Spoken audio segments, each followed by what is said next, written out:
Imagina que alcanzas aquello que más anhelas. Esa persona, ese momento de intimidad, esa descarga que parece borrar todas las preocupaciones por unos segundos. El orgasmo, clímax del deseo humano, nos promete por un instante algo parecido a la plenitud. Pero luego llega el silencio. Un silencio incómodo, a veces vacío, otras veces incluso acompañado de arrepentimiento. La promesa de liberación se desvanece en segundos y el cuerpo pide repetir el ciclo, como si nunca hubiera ocurrido. Arthur Schopenhauer, el filósofo alemán del siglo XIX, fue uno de los pensadores más pesimistas de la historia.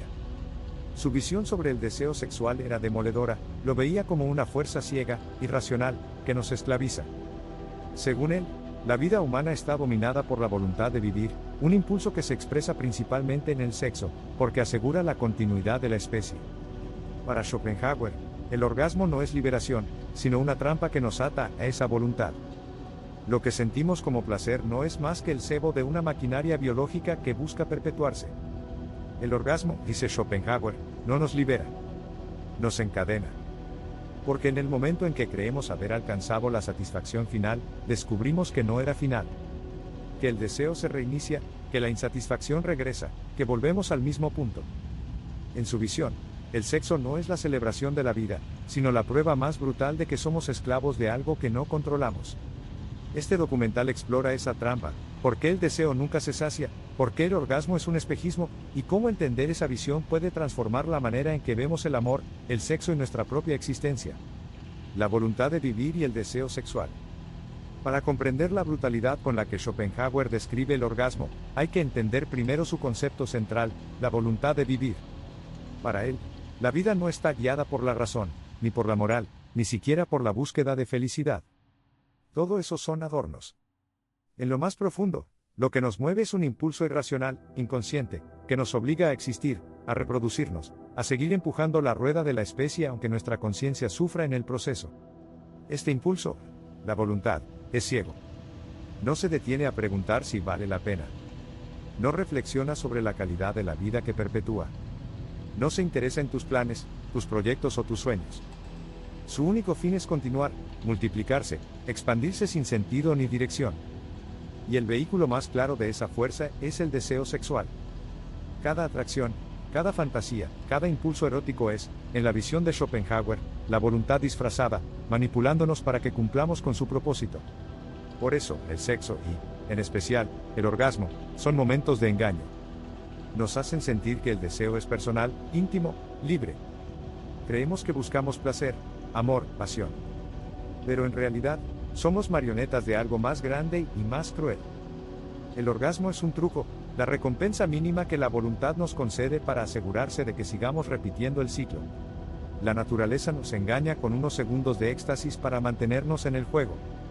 Schopenhauer incluso fue más lejos, afirmaba que cuando dos personas se sienten atraídas, lo que realmente ocurre no es la búsqueda de su propia felicidad, sino el cálculo secreto de la especie. Según él, los enamorados creen decidir libremente, pero en realidad están siendo empujados hacia la unión que dará lugar a un hijo con características genéticas particulares. Así, detrás del deseo hay un diseño invisible, cruel y anónimo, la perpetuación de la especie a costa del individuo. Desde esta perspectiva, el orgasmo no es triunfo, sino derrota. No es el pico de la libertad, sino el recordatorio de que no somos dueños de nosotros mismos. Ese vacío que viene después, ese instante en que todo parece perder brillo, es la señal más clara de que hemos sido usados. La voluntad se sirvió de nosotros. Y ahora nos abandona hasta que vuelva a exigirnos repetir el ciclo. El animal triste después del clímax. Existe una frase latina que Schopenhauer cita con gusto: post coitum omne animal triste, después del coito, todo animal está triste. Esa sentencia, transmitida desde la antigüedad, captura lo que cualquiera ha sentido alguna vez. Tras el estallido del placer, llega un silencio extraño, un vacío, a veces acompañado de melancolía o de una sutil repulsión. Es como si el universo mismo nos dijera: ya cumpliste tu función, ahora vuelve a la insatisfacción. Schopenhauer interpretó este fenómeno como evidencia de que el orgasmo no es una liberación verdadera. Durante segundos creemos haber llegado a la cúspide del deseo, como si el mundo entero hubiera desaparecido en una ola de placer absoluto. Pero esa cima se desploma de inmediato, revelando que todo era un espejismo. Lo que queda es una sensación de pérdida, de desengaño. La promesa de felicidad eterna se deshace en un instante, y nos vemos arrojados otra vez al vacío de la existencia. Este vacío no es casualidad, sino la esencia misma del deseo. Schopenhauer señala que el deseo siempre es sufrimiento, porque mientras lo sentimos estamos incompletos, carentes, en falta. Cuando creemos satisfacerlo, lo que sucede en realidad es un alivio momentáneo, un parpadeo antes de que el ciclo recomience. Por eso, después del orgasmo sentimos tristeza, hemos perdido la ilusión de plenitud, hemos sido devueltos al estado de insatisfacción que define toda la vida. En esa breve resaca del deseo, nos enfrentamos a la verdad más dura: la vida no nos pertenece del todo. Nuestros cuerpos, nuestras pasiones y hasta nuestras emociones están al servicio de una fuerza que no hemos elegido. Ese instante de tristeza postorgásmica es casi filosófico, un microsegundo en que la máscara cae y se nos muestra la trampa. Pero inmediatamente la voluntad nos vuelve a seducir, con nuevos deseos, con nuevas fantasías, y el ciclo sigue. Schopenhauer veía en esta secuencia una prueba irrefutable de que la felicidad duradera es imposible. La vida es, en su núcleo, un movimiento perpetuo entre la carencia y la decepción. El orgasmo, con su breve ascenso y su inmediata caída, es la metáfora más clara de lo que significa existir, perseguir una ilusión, alcanzarla, y descubrir que nunca fue suficiente. El amor romántico como máscara del deseo. Para Schopenhauer, el amor romántico, ese que en canciones y novelas se presenta como lo más puro, lo más sublime, lo que da sentido a la vida, no era más que un disfraz. Una ilusión cuidadosamente diseñada por la naturaleza para lograr lo mismo, la perpetuación de la especie.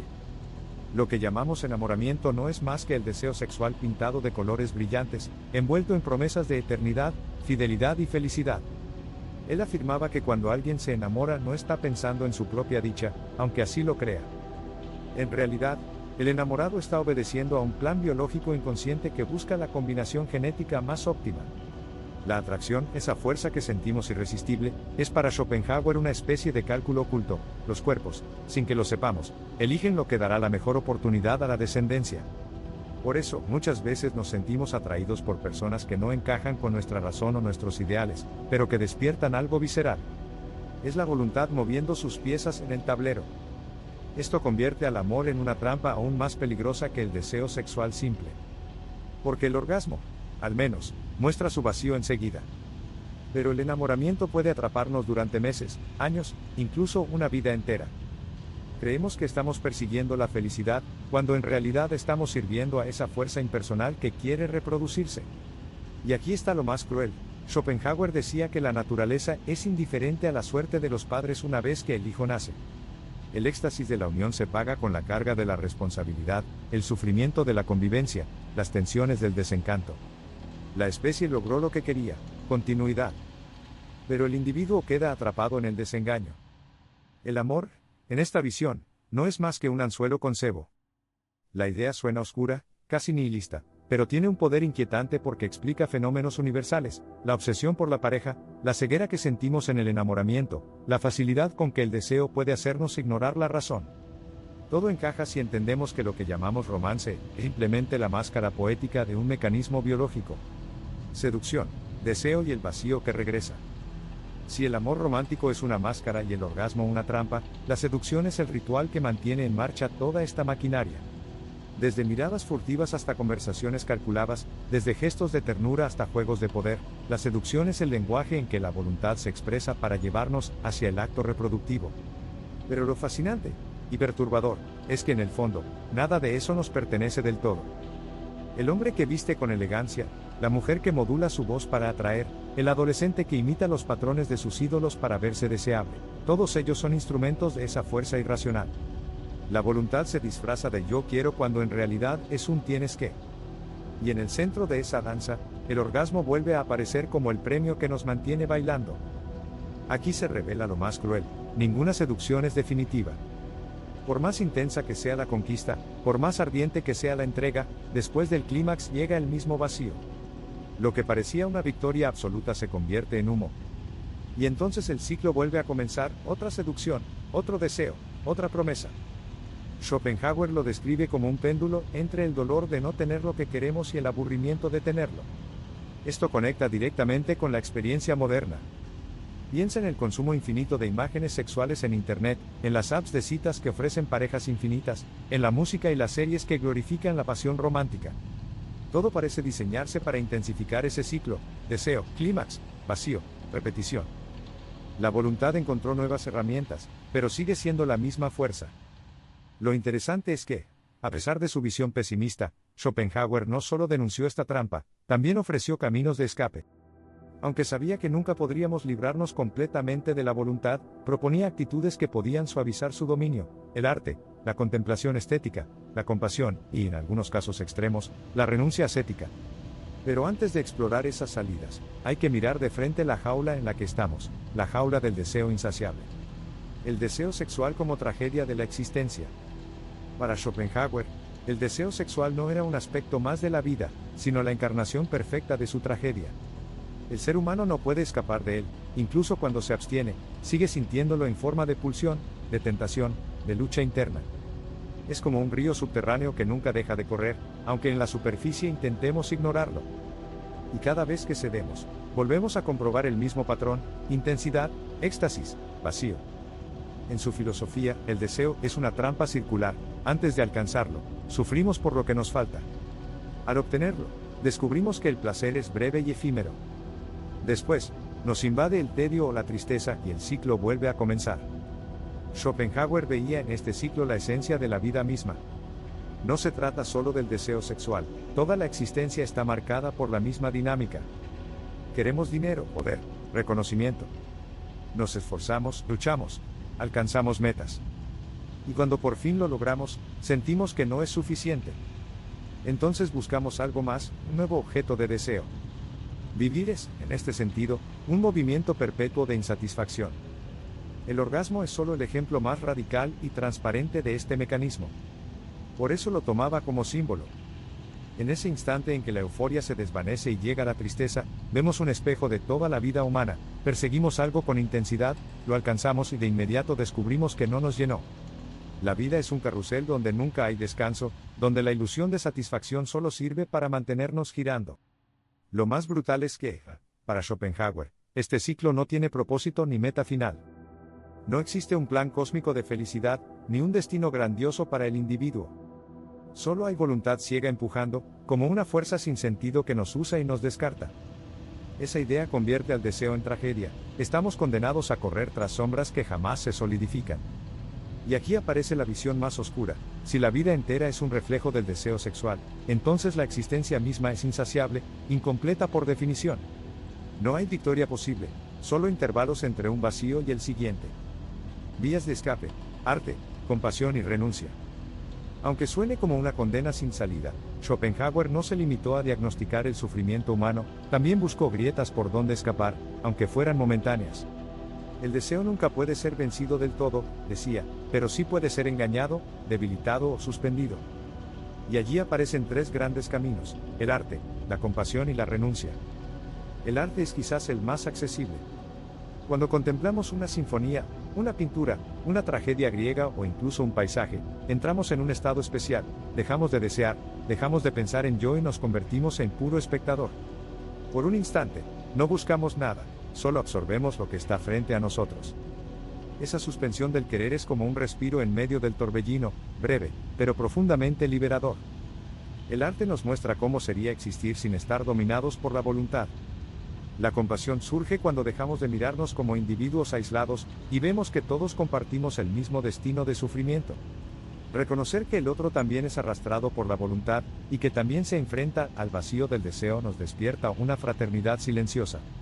La compasión, entonces, no solo nos humaniza, sino que también debilita la ilusión de que nuestra vida es más importante que la de los demás. Es un modo de reducir el ego, que es precisamente lo que la voluntad necesita para dominarnos. La renuncia, en cambio, es el camino más radical.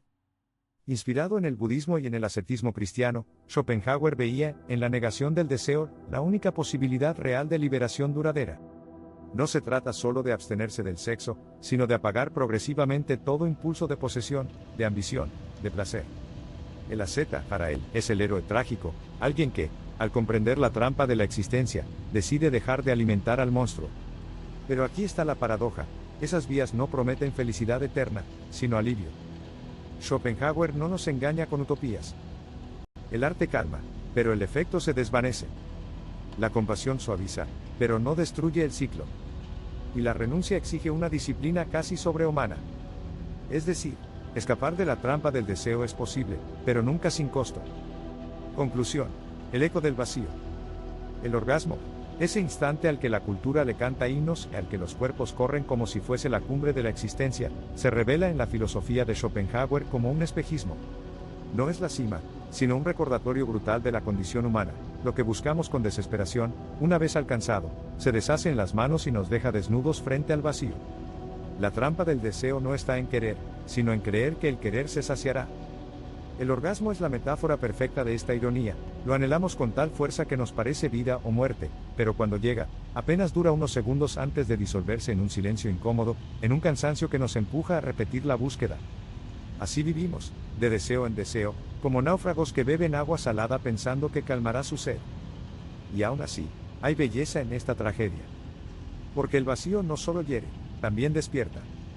Nos recuerda que nada externo puede colmar del todo, que el placer es siempre pasajero, que la existencia no está hecha de finales felices sino de ciclos. Y comprender esto, aunque duela, puede liberarnos. Tal vez no se trata de escapar por completo del deseo, eso es casi imposible, sino de dejar de confundirlo con salvación. Schopenhauer, con su mirada sombría, nos deja una advertencia que resuena con fuerza hoy, en tiempos donde la seducción, el sexo y el placer instantáneo son mercancías de consumo infinito. Cuidado con el espejismo. Detrás de cada promesa de satisfacción absoluta aguarda el mismo vacío. ¿El camino? Entonces, no está en negar nuestra naturaleza, pero sí en aprender a mirarla sin máscaras. En el arte, en la compasión, incluso en la renuncia, encontramos momentos en los que la voluntad afloja sus cadenas. Y aunque sean instantes breves, quizás allí se esconde lo más cercano a la libertad que podemos alcanzar. En el eco del orgasmo, cuando el deseo se apaga y queda solo el silencio, late la verdad que Schopenhauer nos susurra: la vida no se llena, solo se vive, y el mayor acto de sabiduría es aceptar la trampa sin ser del todo su esclavo.